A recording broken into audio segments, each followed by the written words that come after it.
Hey guys, imagine stepping into the smoky streets and dimly lit chambers of medieval Europe, a world where the toll of church bells marked the hours and childbirth was the threshold between life and death. Beneath the prayers of neighbors and the steady hands of midwives, countless women faced not only the fear of mortality, but also the dread of another visitor at the door, the doctor.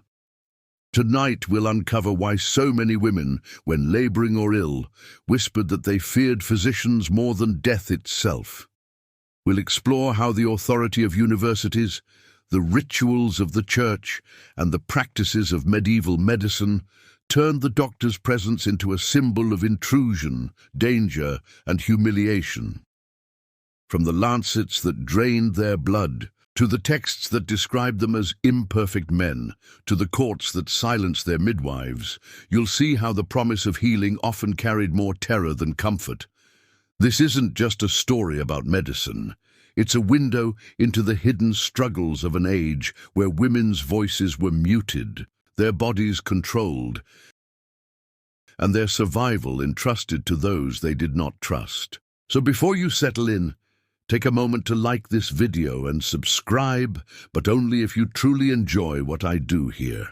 And let me know in the comments where you tuning in from and what time it is where you are. It is always fascinating hearing where people are from across the globe. Now dim the lights, get comfortable, maybe turn on a fan for that soft background hum, and let's journey through history together, when the most dreaded knock on a woman's door was not death itself, but the doctor who came before it. Let's set the scene. When we watch Avis bar the door against the barber surgeon and steady Isabeau through labor, we are seeing a pattern that is well attested in medieval Europe. Women often chose midwives and neighborhood healers over university-trained physicians or itinerant barber surgeons. That choice was not simply conservatism.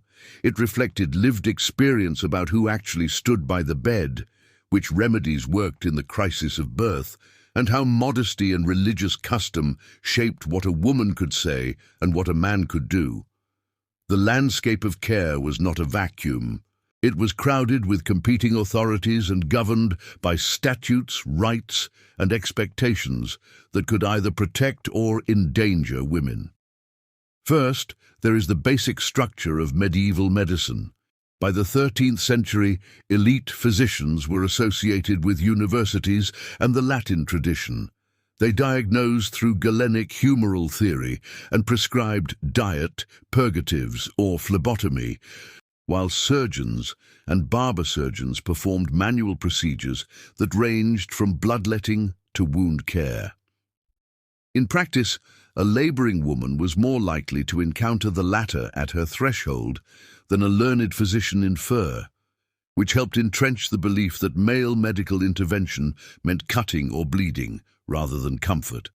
That belief was not unfounded. Bloodletting and purgation were standard therapies within scholastic medicine and were extended broadly, including to women's conditions. Against this stood a long-standing women's tradition.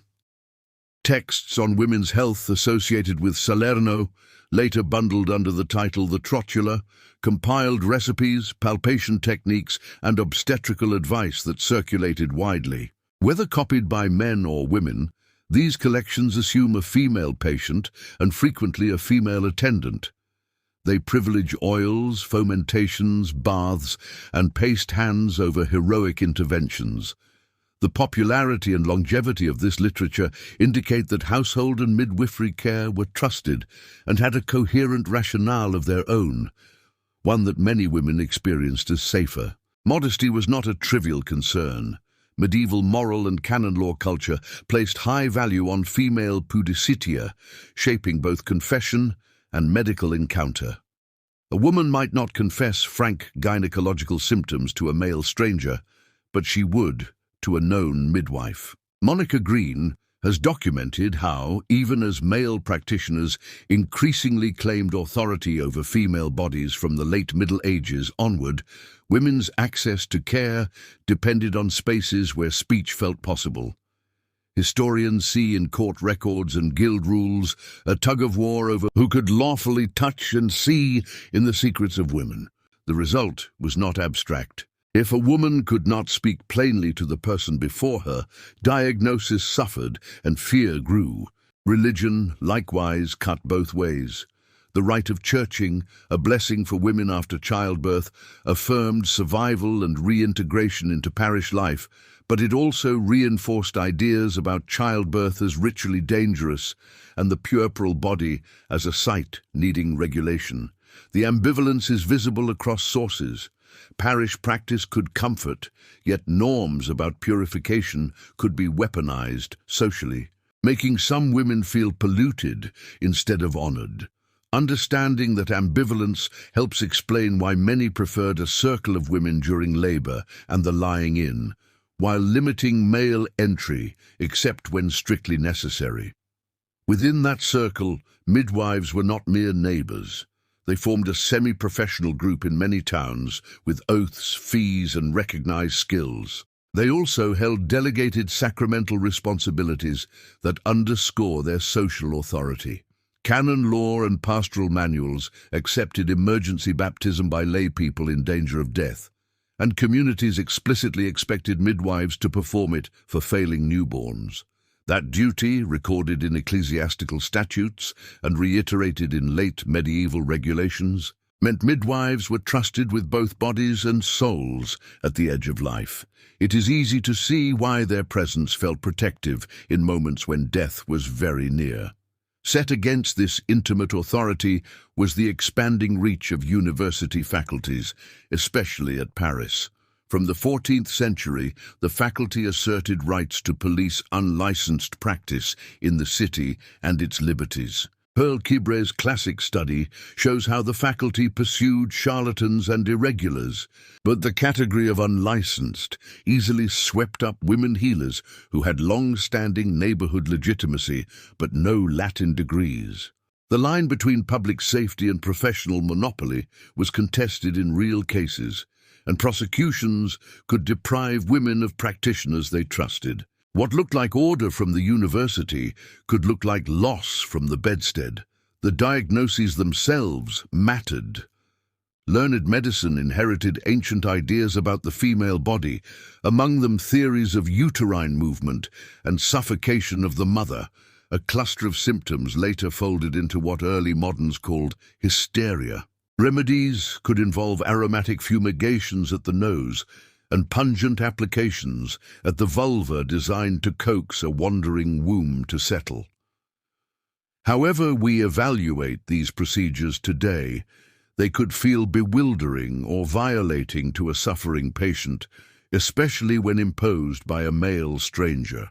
Surviving case literature and polemics make clear that many women preferred gentler regimens grounded in warming, bathing, repositioning, and time. Economic and legal pressures reinforced distrust. Male practitioners commonly charge fees for visit, remedy, and follow-up. Barber surgeons in particular could be aggressive marketers, showing up at doors with bowls and lancets and invoking university or episcopal favor. In contrast, midwives often operated within reciprocal economies of gifts, stipends, and reputation. When a male practitioner arrived, speaking Latin authority and proposing bloodletting in the heat of labor, families might well recall neighbors who grew weaker after the bowl or bled poorly in childbed. Memory is a powerful teacher. Finally, outcomes anchored perception. Childbirth was perilous, and medieval maternal mortality was many times modern levels. No group could remove that danger, but the person who sat through the night, warmed the oil, massaged the perineum, coached breathing, and baptized a faltering child when the priest was far was almost never a learned doctor. It was a midwife like Avis and a ring of women kin. In such settings, the doctor could become a figure of last resort, associated with cutting, with abstract doctrine, or with legal interference, while the midwife became the embodiment of care that felt human and present. It is not that medieval women hated doctors in the crude sense. It is that the structures of learning, law, ritual and gender often place doctors at cross purposes with the realities of women's bodies and women's speech, and that mismatch bred enduring suspicion. In the scene we began with, the barber's fist on the door is more than noise. It is the knock of an emerging medical profession on the threshold of a women's world. Sometimes the door opened and help came. Sometimes it opened and harm followed. Many women learned to keep the latch under their own hands until the child cried and the room exhaled. That learned caution is the key to understanding why, for so many, the presence of a doctor felt more dangerous than the familiar risk that death always posed in childbed. By the 14th century, the word doctor in Europe generally referred to men who had trained in a university, studying Latin texts of Galen, Hippocrates, Avicenna, and other classical and Arabic authorities. Yet when women spoke of fearing doctors, they often had in mind a wider field of male practitioners, university physicians at the top, but also barber surgeons and itinerant healers who claimed sanction from civic authorities. To understand the suspicion medieval women felt, we have to unpack the distinctions between these groups and the kind of power they exercised over female bodies. University-trained physicians were expensive, rare outside cities, and tied to scholastic culture. They worked largely through theory, analyzing urine, taking pulses, and prescribing diets or regimens. They were unlikely to be present at childbirth itself, but they shaped what legitimate medicine was understood to be. Their distance, both social and intellectual, was a barrier. A peasant woman, or even an urban artisan's wife, might never see a physician at her bedside, but she would hear that physicians declared only their learning was valid. This abstract authority carried little weight compared to the tangible aid of a neighbor midwife who had seen dozens of births.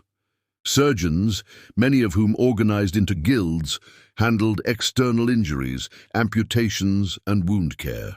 Barber surgeons overlapped with them, but also offered phlebotomy, bloodletting, and basic procedures for a fee.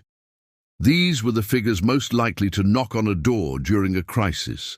They were visible, assertive, and often male intruders in a women's space.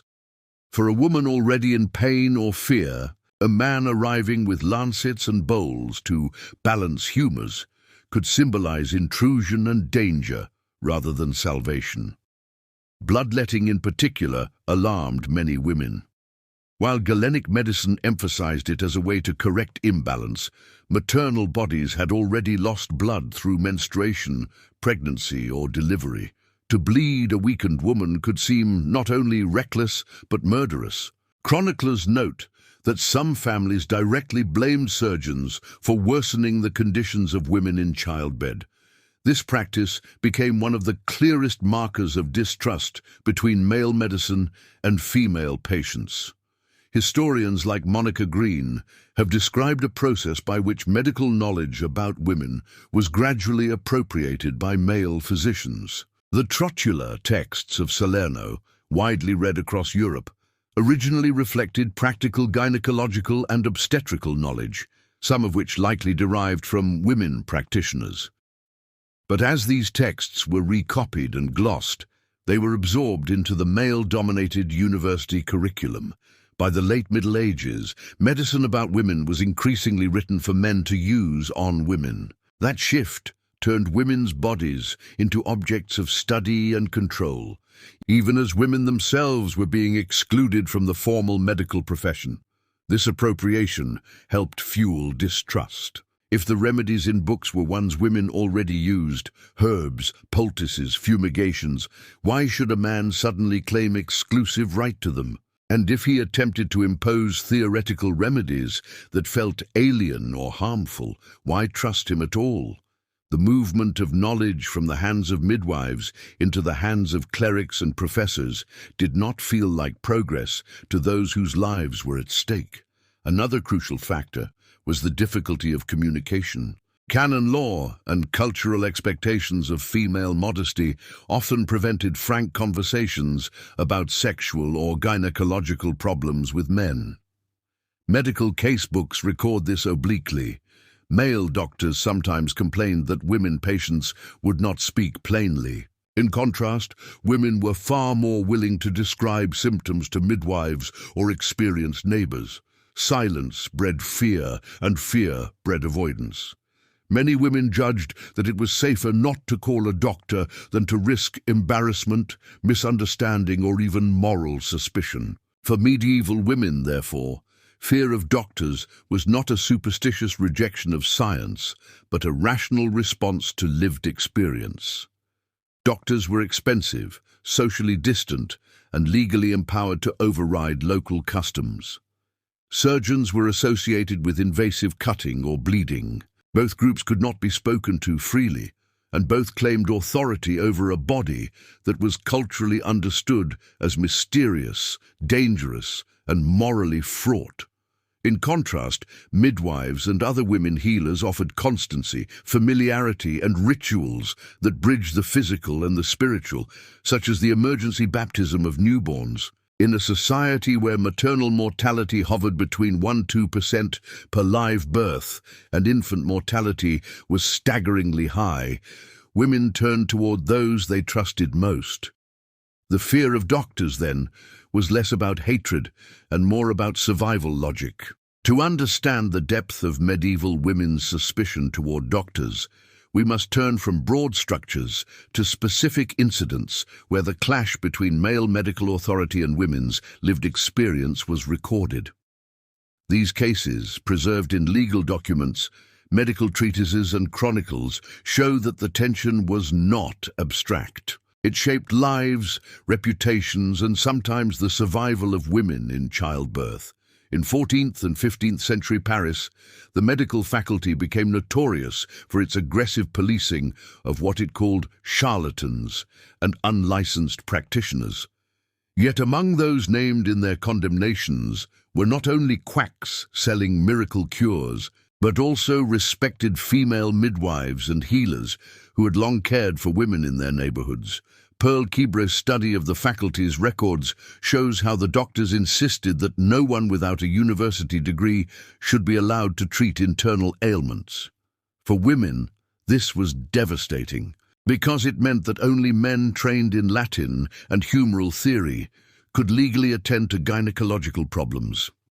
When women midwives were prosecuted, it stripped communities of caregivers who had been trusted for generations. The fear that calling a doctor could result in the exposure, prosecution, or humiliation of a trusted midwife only deepened women's reluctance to open their doors. Medical treatises from Montpellier and Bologna described treatments for what they termed suffocatio matricis, suffocation of the womb. Women who fainted, had seizures, or experienced paralysis were often diagnosed as victims of a wandering uterus. Male physicians prescribed fumigations with sweet-smelling herbs held near the face, and foul-smelling smoke or vinegar placed near the genitals to draw the womb back to its rightful place. From the perspective of university-trained doctors, this was logical within Galenic physiology. But from the perspective of women, it could be terrifying. Imagine lying in convulsions while a male stranger waved pungent smoke under your skirts. Accounts preserved in later polemics suggest that some women resisted these treatments or even fled from physicians who attempted them. Their fear was not irrational. It reflected the humiliating, invasive, and sometimes dangerous nature of such procedures. A recurring point of dread was the surgeon's lancet. Chronicles from Northern Europe tell of surgeons attempting to bleed women during or after difficult labors, believing that removing corrupted blood would restore balance. But women who had already lost blood in childbirth often collapsed further under the procedure. In some cases, death followed, and the surgeon was blamed by the family. One revealing example comes from a 15th century English case. A surgeon was called to a woman in childbed, performed repeated bloodletting, and she died soon after. The neighbors testified that she had been weak but still conscious until the surgeon drained her strength. Though the case was buried in local legal archives, it echoes a pattern: medical intervention remembered not as healing, but as hastening death. For women who lived in tightly knit communities where stories spread quickly, such cases became cautionary tales. Midwives, too, found themselves entangled in suspicion, but from the opposite direction. While women trusted them, authorities sometimes accused them of witchcraft or malpractice. One German trial record from the late 15th century accused a midwife of using superstitious incantations to ease labor. The irony is sharp. What women experienced as comforting rituals were interpreted by male judges as demonic. Yet even when midwives were attacked in court, women continued to support them, offering testimony to their skill. This loyalty reveals just how important the midwife's presence was. To risk defending her under oath meant risking one's own reputation, yet women consistently did so. Because the alternative, submission to a male-dominated medical system, was worse. When doctors were finally called, it was often at the very brink of death. Records from civic hospitals show women being brought in only when midwives and neighbors had exhausted every option. In some cases, the doctor's intervention was too late, and his presence came to symbolize death itself. To see a doctor by the bed was, in effect, to admit that death was near. This cultural association, doctor equals dying, was reinforced generation after generation, until many women whispered that they would rather face death with their sisters beside them than face it at the hands of a stranger wielding steel and theory. These case studies reveal that medieval women's hatred of doctors was not born from ignorance or superstition. It was the result of a lived pattern: midwives who cared being punished by law, treatments that felt invasive or humiliating, bloodletting that weakened rather than strengthened, stories of neighbors who died after calling the physician. In such a context, the phrase that women feared doctors more than death is less hyperbole and more an acknowledgement of the reality that for many, a doctor's knock on the door brought anxiety, not relief. The medieval church played a central role in how women viewed both midwives and doctors. Its doctrines shaped childbirth rituals, its courts regulated healers, and its clerics debated who should control women's medical care. The result was a paradox.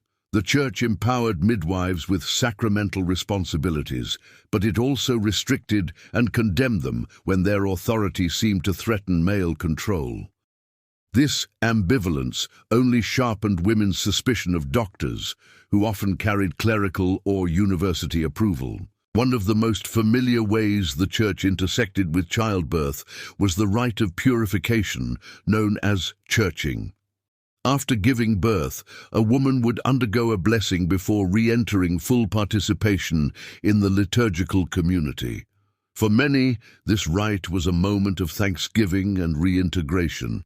Priests prayed for her recovery and blessed her return. But it also reinforced the idea that childbirth left a woman ritually unclean. In practice, churching could make women feel set apart, even tainted, in the weeks following delivery. Male clerics reinforced the association between women's reproductive functions and impurity. If doctors carried the same worldview into their practice, treating women's bodies as unclean, dangerous, and morally suspect, it is no wonder that women preferred the sympathetic presence of midwives who shared their daily realities. Ironically, the church also entrusted midwives with immense authority. Because infant mortality was so high, canon law permitted and even expected midwives to perform emergency baptism if a child was likely to die before the priest could arrive. Manuals instructed them in the correct words and gestures, and in some dioceses, midwives swore oaths to the bishop, promising to baptize faithfully and report any irregularities. This trust shows how deeply communities relied on women healers. A midwife could literally decide whether a child was counted among the saved. In an age when parents feared for the eternal fate of unbaptized infants, this role made her indispensable. By contrast, doctors had no role in sacramental care. Their authority was secular and medical, not spiritual, and this further alienated them from women whose greatest fear was not only physical death, but also the damnation of a soul. Yet the same church that empowered midwives also turned against them. By the late Middle Ages, ecclesiastical and secular courts occasionally accused midwives of witchcraft, sorcery, or misuse of baptism.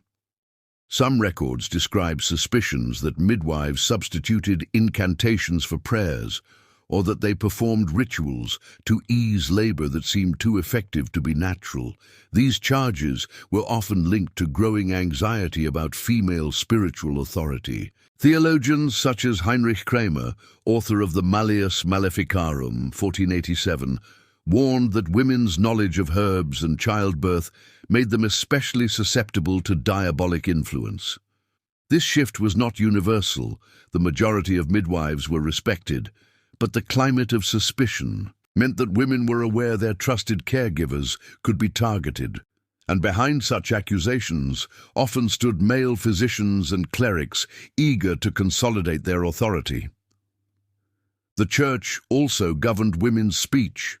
In confession, women were expected to reveal intimate details about their bodies, menstruation, or sexual activity to male priests. But cultural taboos often kept them silent or vague. The same problem carried into medical encounters. If women could not speak freely to doctors because of modesty or fear of sin, diagnosis faltered. Midwives, however, could listen without judgment and without violating modesty. In this sense, midwives became not only healers, but also interpreters of women's unspoken needs. For women accustomed to discretion, the midwife's presence was safer than the priests or doctors probing questions.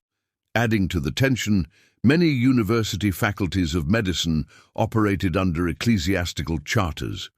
The medical faculty in Paris, for example, functioned within the University of Paris, itself a church institution. Thus, when doctors prosecuted unlicensed midwives, they did so with clerical authority behind them. For women, this meant that the intrusion of a doctor at the door was not just medical but also ecclesiastical. It carried the weight of law, theology, and social judgment. This blending of religious and medical authority magnified distrust. A midwife might offer herbs and comfort, but she might also be accused of sorcery. A doctor might offer theory and legal approval, but he also came with the threat of exposure, judgment, or forced compliance with treatments that felt alien or harmful. The Church's ambivalence created a double bind. Women's trusted caregivers could be blessed or cursed, empowered or prosecuted, often by the same institution. Doctors and clerics worked in tandem to assert male authority over female bodies, while midwives carried the burden of suspicion. For women in labor or illness, the safest path often seemed to be exclusion, closing the door to doctors and entrusting themselves to the women they knew. Thus, when chroniclers or later commentators remarked that women feared doctors more than death, the reason was not ignorance. It was that death came from God. But doctors came from institutions that treated women's bodies as suspect, impure, and dangerous. Between divine judgment and human intrusion, many women chose to face death in the company of those who truly understood them. While most of what we know about medieval medicine comes from male physicians, clerics, and chroniclers, fragments of women's perspectives survive. These voices, though mediated by scribes or judges, give us glimpses of why women distrusted doctors and why they leaned on midwives, saints, and their own communities. One of the richest sources is legal testimony. When women appeared in ecclesiastical courts, whether defending a midwife or accusing a physician, they sometimes spoke with surprising candor. In a 15th century English case, a woman testified that her neighbor had died not of her labor, but of too much letting of blood at the hands of a surgeon. She insisted that the midwife had managed well until the surgeon interfered. This testimony reveals both the distrust of invasive male procedures and the loyalty women felt toward midwives. The court dismissed the accusation, but the story lived on in the records, showing how women themselves linked death not with childbirth alone, but with the intervention of doctors. Hagiographic collections, stories of saints' miracles, also preserve women's experiences. Pilgrims often prayed to female saints like Saint Margaret of Antioch, patroness of childbirth. In these accounts, women are depicted as crying out in labor, sometimes explicitly fearing the remedies imposed by physicians. One miracle of St. Margaret describes a woman in labor who resisted doctors' suggestions, turning instead to prayer. The narrative stresses that while the physicians prepared instruments, the saint delivered her child safely. Though written to glorify the saint, such stories reveal that women imagined a choice between doctors and divine or female intervention. When saints rescued women from doctors' hands, it reinforced cultural associations of male medicine with fear and failure. In wealthier households, letters occasionally mention women's medical experiences. A 13th-century Italian merchant's wife wrote that she preferred her comare, female friend and midwife, over any medico, noting that doctors speak much but do little. Though brief, this comment reveals a common perception. Physicians offered words and theory, but midwives offered tangible presence and care. Household account books also tell a story.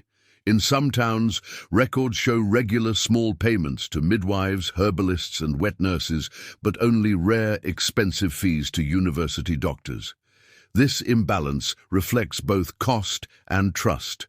Women's care was part of the fabric of daily life, while doctors were outsiders, called only in extremis. When midwives were accused of witchcraft or malpractice, their own words occasionally survive. In a 15th-century German trial, a midwife defended herself by saying, "I do only what my mother taught me, with herbs and with prayers of the church. I cut no woman, nor make them bleed."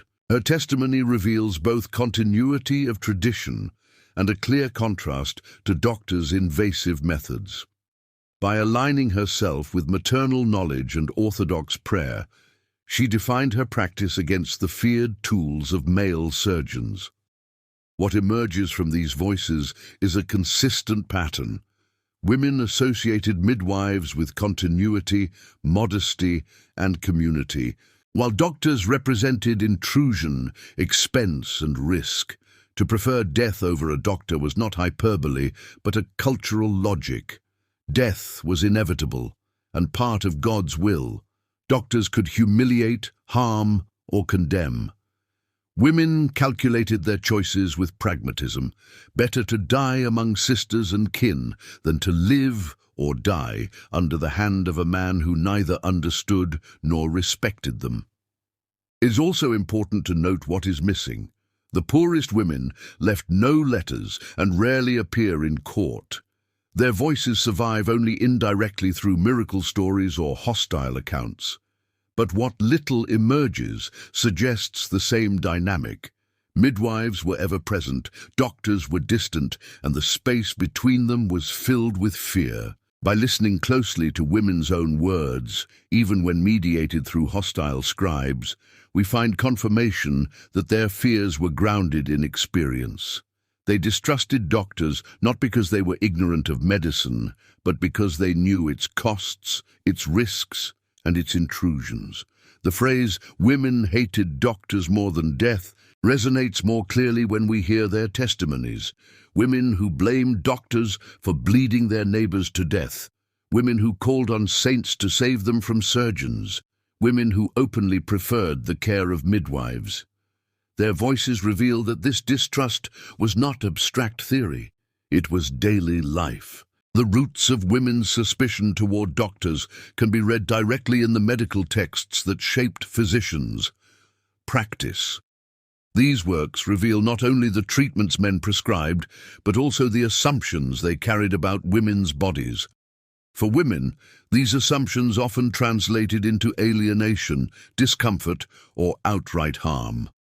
All medieval medicine rested on Galenic humoral theory, which held that health depended on balancing four fluids: blood, phlegm, yellow bile, and black bile.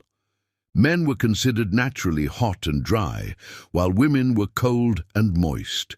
This meant women were seen as inherently weaker, more prone to corruption, and less rational. Galen himself had argued that women were essentially imperfect men, their reproductive organs an inverted version of the males. Medieval doctors repeated and elaborated this idea.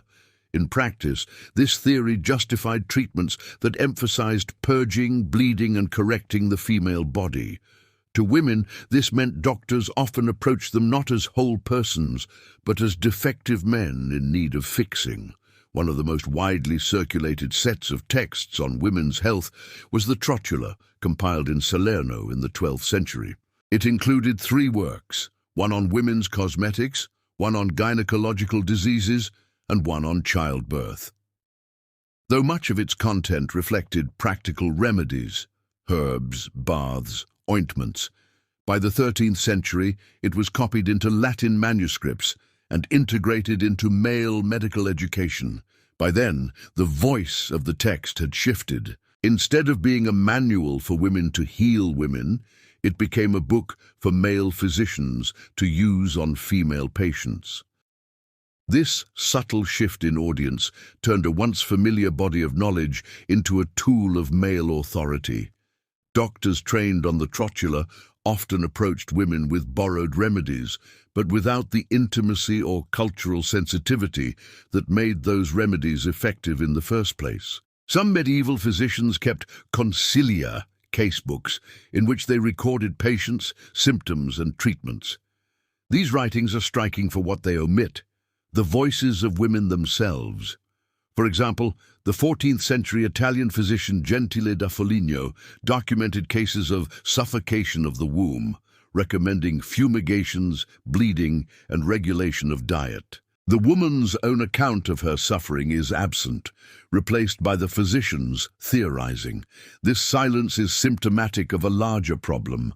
Women were objects of study rather than participants in their care. When women encountered physicians who treated them as case material, their distrust was a logical response. Many gynecological texts recommended treatments that could feel invasive. For example, vaginal fumigations with herbs or resins, often administered by male hands. Pessaries, solid medicated inserts, which required intimate handling. Bleeding from veins near the ankle, wrist, or even the genitals, justified as a way to balance the menstrual flow. While some of these remedies may have had practical effect, the act of enduring them under a male practitioner, often in a context of shame and modesty, was alienating at best and traumatizing at worst. Midwives could administer similar remedies with discretion and empathy. Doctors, bound by theory and authority, often could not. Perhaps the sharpest divide came in childbirth.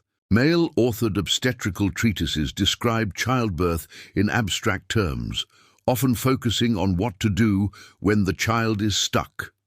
Instruments like hooks and knives are described in clinical detail. In reality, few women ever wanted such tools used unless absolutely unavoidable. To hear that doctors had such instruments, and to see them sometimes applied, could breed lasting terror. In contrast, midwives' knowledge, though rarely written down, emphasized repositioning the mother, adjusting posture, massage, or the use of herbal teas. For women, the difference between being cut by steel or guided by hands was the difference between fear and trust. When we compare medical texts with women's testimonies, the gap is striking. Doctors wrote of humors, wandering wombs, and monstrous births. Women spoke of pain, blood, and survival. Doctors wrote in Latin. Women spoke in the vernacular. Doctors theorized. Women endured. For women, this gap translated into suspicion. Why invite a man whose books treated them as defective men, whose case notes omitted their voices, and whose remedies were invasive or humiliating?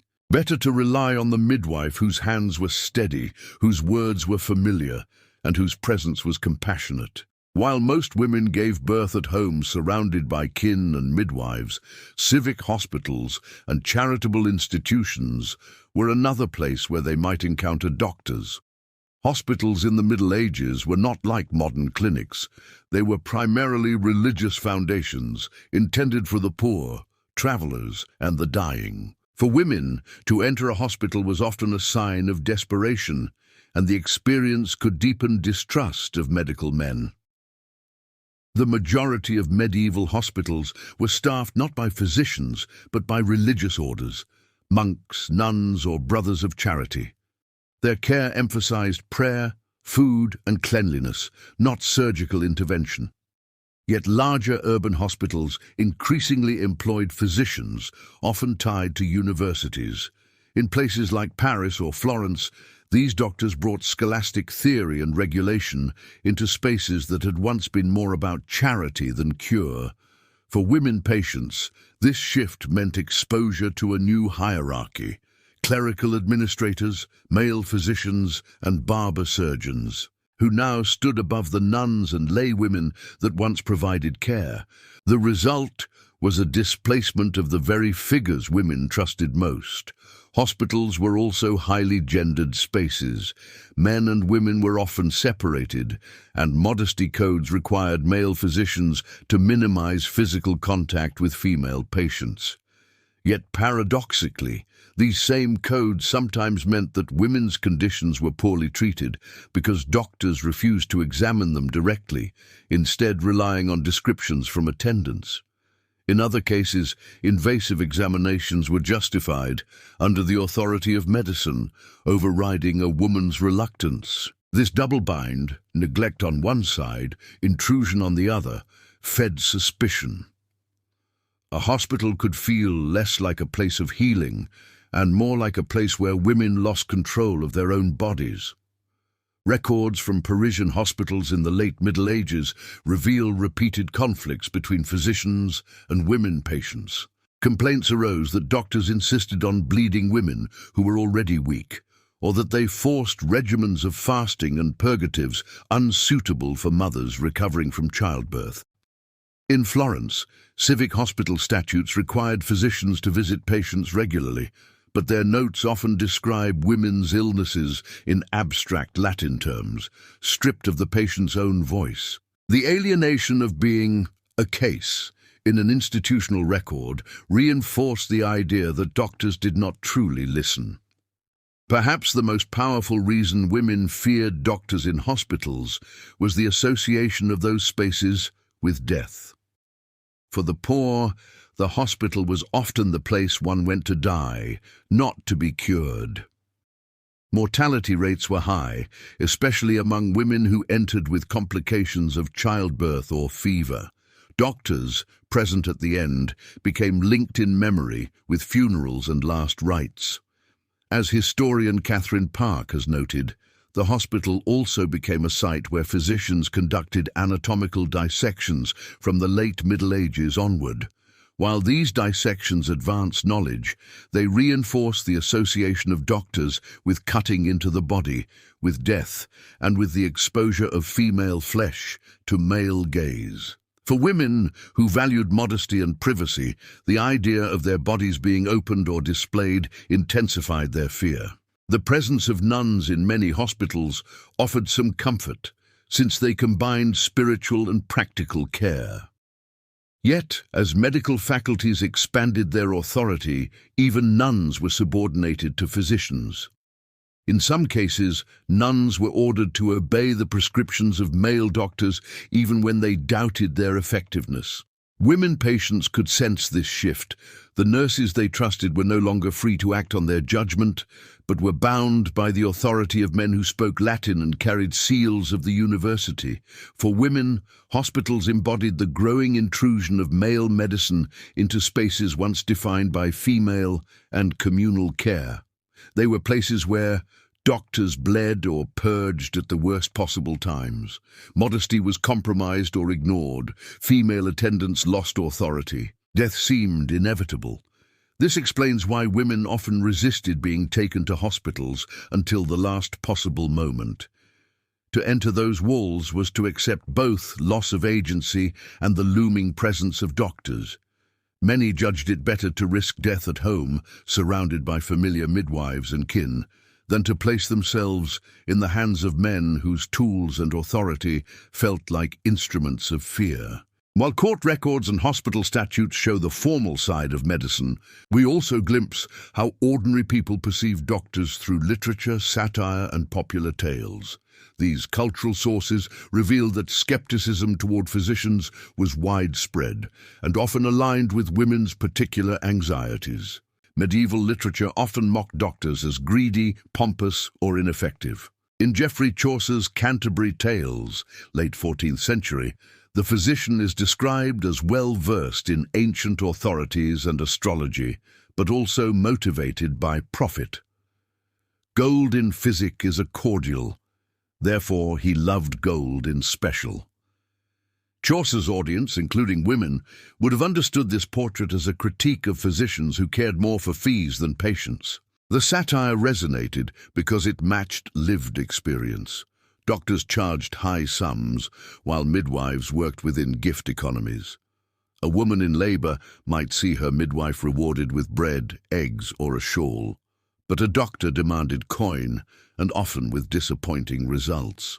Folklore also circulated stories of doctors whose interventions caused harm.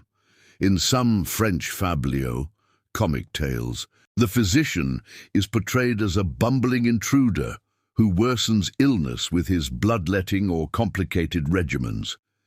These tales often end with women ridiculing the physician or with the patient dying unnecessarily. The moral was clear: trust your own household wisdom, not the pompous outsider. For women who bore the risks of childbirth and illness most directly, these tales reinforced the idea that calling a doctor was a gamble with life itself. In mystery plays performed in towns across Europe, physicians were sometimes caricatured as arrogant or blind to divine will. In plays of the Nativity, midwives appear as helpers at Mary's side, while skeptical physicians fail to understand the miracle of Christ's virgin birth. These performances affirmed the cultural association of women with true, trusted care and men with dangerous or misguided authority. For audiences, including women who had experienced childbirth, the symbolism was unmistakable. Midwives were aligned with the holy, doctors with folly. Medieval proverbs also preserved distrust of medicine. One English saying declared, "3 things drive a man to his grave: a bad wife, a bad doctor, and bad neighbors." In Italian collections, physicians were called friends of death. Such phrases circulated widely in marketplaces and hearths, reinforcing the idea that medicine was risky and often fatal. Women, who traded proverbs and songs during spinning or market days, absorbed these cultural lessons into their worldview. To hear that a doctor hastens death was not just a joke, but a reflection of remembered experience. It is striking that many of these stories emphasize women's cleverness in outwitting doctors. In fabliaux, wives trick physicians or expose their incompetence. In miracle tales, women reject doctors in favor of saints. This gendered pattern reflects how strongly women identified doctors with unwanted intrusion. While men might laugh at physicians as greedy, women saw them as threatening, invasive, or humiliating. The persistence of these images shows that distrust of doctors was not limited to isolated cases. It was part of the cultural imagination. Stories, plays, and proverbs gave voice to fears that women could not always express directly to physicians. They turned suspicion into entertainment, mockery into survival. For women, these cultural representations affirmed their everyday choices. If popular wisdom held that physicians were dangerous, then refusing a doctor's knock on the door felt less like rebellion and more like common sense. As Europe moved from the later Middle Ages into the Renaissance and early modern era, 15th, 16th centuries, One might expect women's confidence in physicians to grow alongside advances in anatomy and medical theory. But in reality, many women's fears of doctors deepened. Male practitioners consolidated authority, new tools and techniques emerged that felt threatening, and midwives were increasingly targeted by law and culture. The transition confirmed and amplified the belief that doctors were to be feared more than death itself. From the late 13th century onward, universities began to permit human dissections. By the 15th century, anatomy theatres in Bologna, Padua, and Paris became major spectacles. While dissections advanced knowledge, they also reinforced cultural associations of doctors with cutting into flesh. For women, whose modesty and privacy were prized socially, the image of their bodies opened on a table under male eyes was terrifying. Catherine Park has shown how the secrets of women became a central focus of dissection, often with voyeuristic overtones. Thus, doctors were increasingly associated not just with the living body, but with death and exposure. For many women, this image reinforced their preference for the midwife's gentle discretion over the physician's knife.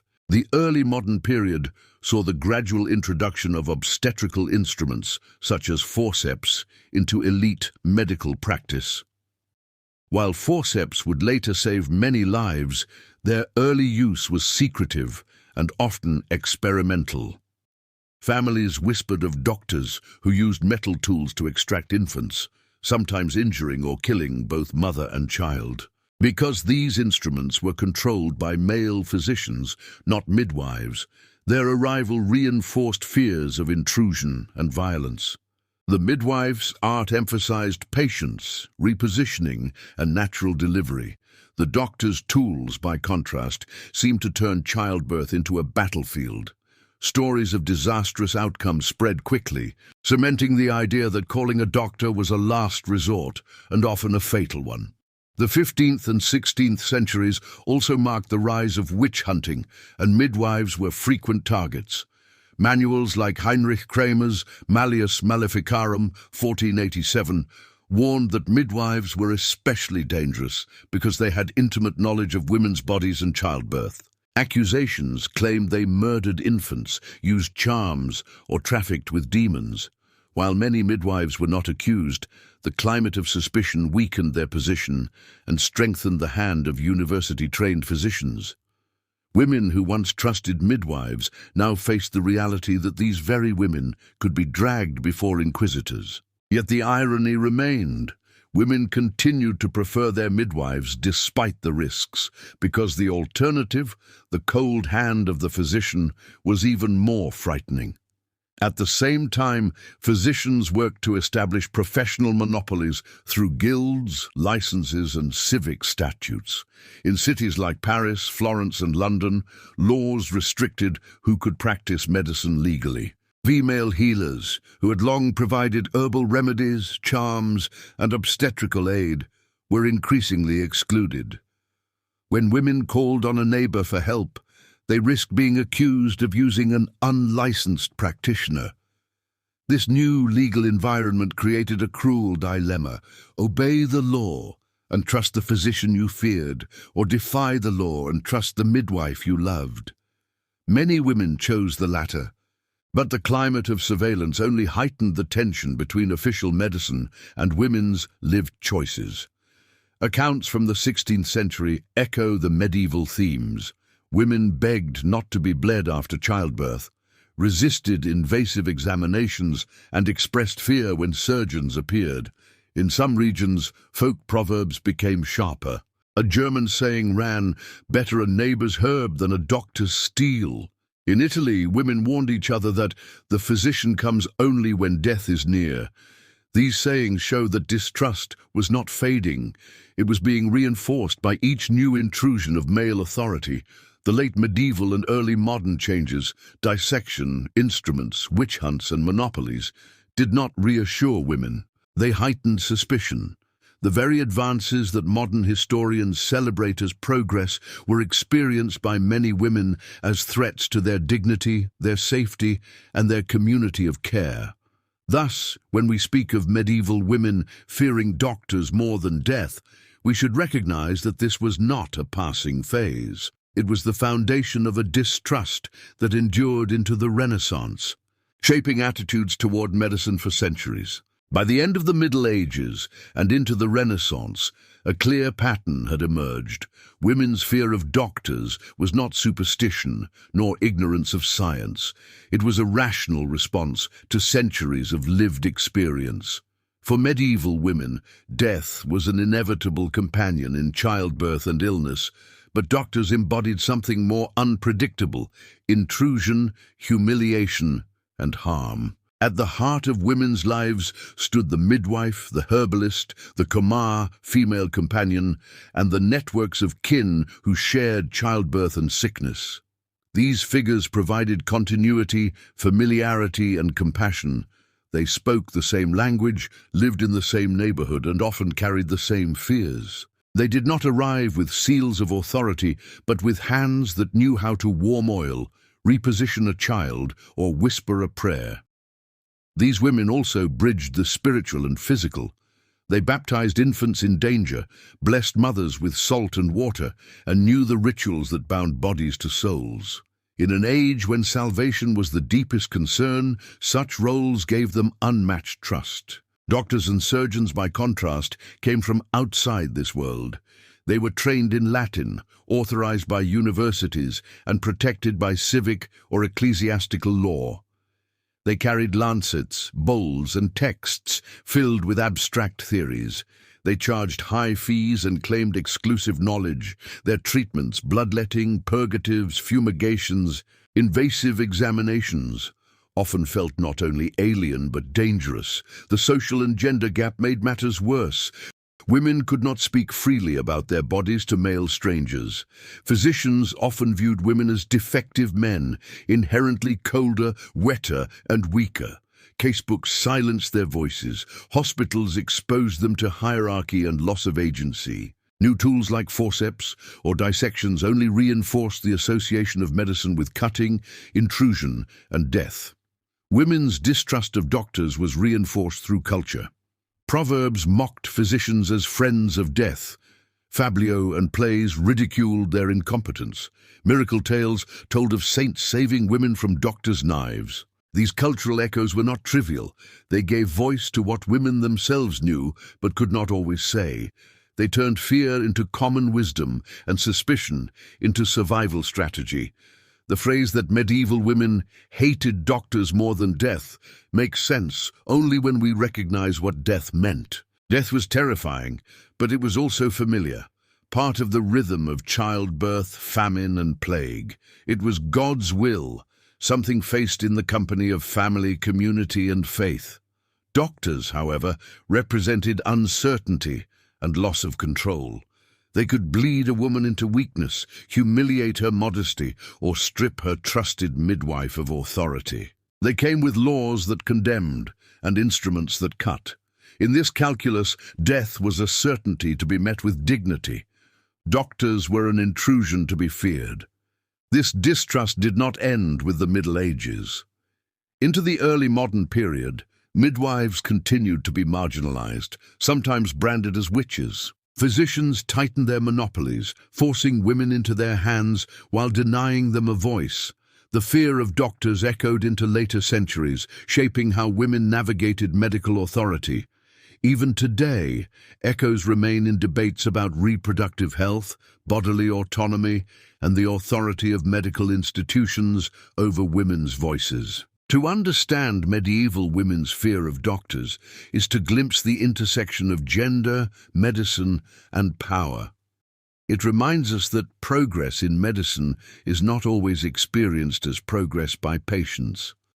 What seems like knowledge from one perspective may feel like intrusion from another. Medieval women did not hate doctors because they rejected healing. They hated them because healing as offered often felt like harm. So when they closed the door on the surgeon's knock or prayed to a saint rather than call a physician, they were not choosing ignorance over science. They were choosing trust over intrusion, dignity over humiliation, and in many cases, survival over risk. Between the cold certainty of death and the uncertain dangers of male medicine, many judged that death was the lesser fear.